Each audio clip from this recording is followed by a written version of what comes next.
ஃபைட்டிக் acid content or else நீ anti nutrient ப்ராப்பர்ட்டியை remove பண்ணணும் அப்படின்னா one of the main important thing என்னென்னா எல்லா நட்ஸையுமே நீங்கள் சோக் பண்ணி சாப்பிட்டா மட்டும்தான் அதோட நியூட்ரிட்டிவ் வேல்யூ உங்களுக்கு அப்படியே 100% கிடைக்கும்.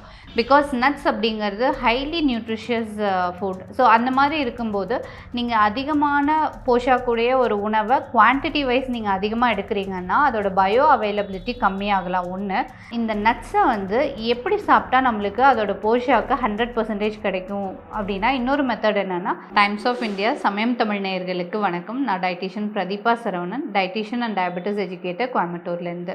இன்றைக்கி நம்ம பார்க்க போகிற டாபிக் நட்ஸ் பற்றி. ஸோ நட்ஸ் அப்படிங்கும்போதே நம்ம எல்லாத்துக்கும் ஞாபகம் வருது ஆல்மண்ட்ஸ், வால்நட்ஸ், பிஸ்தா, கேஷ்யூ இந்த மாதிரி.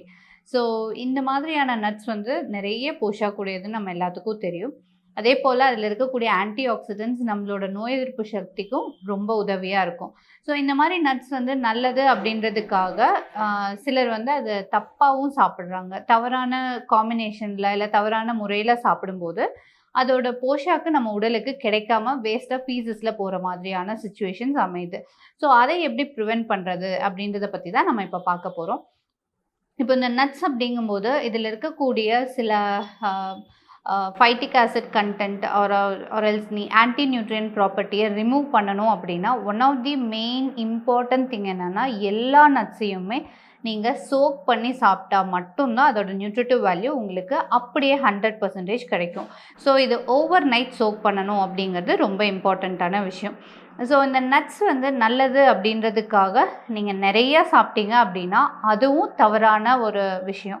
பிகாஸ் நட்ஸ் அப்படிங்கிறது ஹைலி நியூட்ரிஷியஸ் ஃபுட். ஸோ அந்த மாதிரி இருக்கும்போது நீங்கள் அதிகமான போஷாக்குடைய ஒரு உணவை குவான்டிட்டி வைஸ் நீங்கள் அதிகமாக எடுக்கிறீங்கன்னா அதோட பயோ அவைலபிலிட்டி கம்மியாகலாம். ஒன்று, ரெண்டாவது டைஜஸ்டிவ் இஷ்யூஸ் வரும் நட்ஸை பொறுத்த வரைக்கும். ஸோ முடிஞ்ச வரைக்கும் நட்ஸ் அப்படிங்கும்போது minimum quantity is 5 and maximum quantity is also 5ன்னு வைக்கிறது ரொம்ப நல்லது.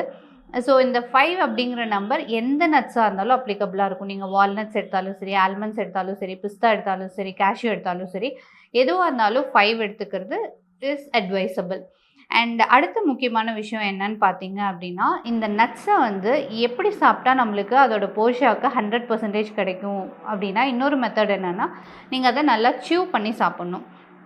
இந்த சியூ பண்ணி சாப்பிட்ணும் அப்படின்னா நிறைய சமயங்கள் நட்ஸு சில சமயம் ஃப்ரைடாலாம் சிலர் சாப்பிடும்போது நிறைய நல்லா இருக்குது, டேஸ்ட்டாக இருக்குதுன்னு நிறையா குவான்டிட்டியும் சாப்பிட்ருவாங்க, ஃபாஸ்ட்டாகவும் சாப்பிட்ருவாங்க. அந்த மாதிரி பண்ணக்கூடாது. நீங்கள் ஒரு நட்டு, அது ஃபார் எக்ஸாம்பிள் ஒரு வால்நட், ஒரு பாதாம், இந்த 2 மட்டும் வாயில் நீங்கள் போட்டு சியூ பண்ண ஆரம்பிச்சிங்கன்னா மினிமம் 14 டைம்ஸ் ஆவது சியூ பண்ணணும், நம்பர் 1. அண்ட் நம்பர் 2 என்னென்னா, நீங்கள் சியூ பண்ணி அதை நட்ஸை கூல் மாதிரி ஆக்கி நிறைய சலைவரி செக்ரீஷன்ஸ் அந்த என்சைம்ஸோடு நீங்கள் நல்லா சியூ பண்ணி கூல் மாதிரி ஆக்கி நீங்கள் ஸ்வாலோ பண்ணும்போது அதோட நியூட்ரிட்டிவ் வேல்யூ இன்னமும் உங்களுக்கு பயோ அவைலபிலிட்டி ஜாஸ்தி பண்ணி தரும். பிகாஸ் நீங்கள் சலைவாவில் இருக்கக்கூடிய என்சைம்ஸை நிறைய செக்ரீட் பண்ண வச்சிங்க அப்படின்னா it helps in digestive process. So இந்த மாதிரியான ஃபுட்ஸை நீங்கள் அடிக்குவேட்டாக எடுத்துக்கணும். ஒன்று, ரெகுலர் டெய்லி பேசிஸில் எடுத்துக்கணும் அண்ட் ப்ராப்பரான மெத்தடில் எடுத்துக்கணும். இன்ஃபேக்ட் வெஜிடேரியன்ஸுக்கு நட்ஸ் டெய்லி பேசிஸில் எடுத்துக்கிறது ரொம்ப நல்லது. ஸோ இந்த நட்ஸை எந்த டைமில் சாப்பிட்டா உங்களுக்கு நல்லது அப்படின்னா, எப்பொழுதுமே பிரேக்ஃபாஸ்ட் ஆர் லஞ்சுக்கு முன்னாடி நீங்கள் சாப்பிட்டுக்கிறது ரொம்ப நல்லது. எஸ்பெஷலி வயிறில் நிறைய உணவு இருக்கும்போதும் நட்ஸு சாப்பிடக்கூடாது. அண்ட் ரொம்ப பசியில் இருக்கும்போதும் நட்ஸு சாப்பிடாமல் இருக்கிறது நல்லது. ஸோ முடிஞ்ச வரைக்கும் நூன்குள்ளே நீங்கள் சாப்பிட்டுக்கலாம். அண்ட் லேட் நைட்ஸில் சாப்பிட்றது, நைட் ஹவர்ஸில் நட்ஸ் சாப்பிட்றதெல்லாம் அவாய்ட் பண்ணிக்கணும். ஸோ இந்த பதிவு உங்களுக்கு உபயோகமாக இருந்திருக்கும்னு நம்புகிறேன். நன்றி.